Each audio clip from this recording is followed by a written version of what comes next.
Norite gauti vairuotojo pažymėjimą? Kreipkitės į valstybės įmonės Regitra filialų egzaminavimo centrus.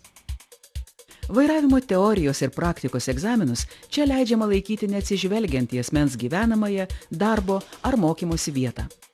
Asmenys norintys laikyti egzaminą gali užsiregistruoti telefonu, internetu www.regitra.lt arba atvykę į bet kurį Regitros padalinį. Egzamino vieta, data ir laikas nustatomi abipusiu susitarimu.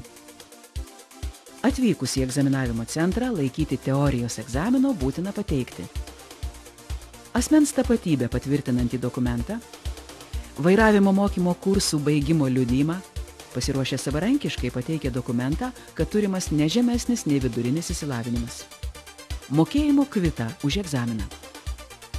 Pasirašote valstybės įmonės Regitra darbuotojo užpildytą prašymą. Teorijos egzaminas laikomas kompiuteriu. Per egzaminą pateikiamas 30 klausimų testas. Prieš egzaminą leidžiama susipažinti su egzaminavimo programos veikimu. Teorijos egzamino trukmė 30 minučių. Laikas skaičiuojamas visiems klausimams bendrai. Atsakymai vertinami balais.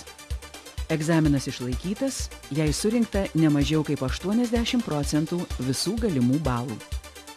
Praktinio vairavimo egzaminą galima laikyti tik išlaikius teorijos egzaminą ir iš anksto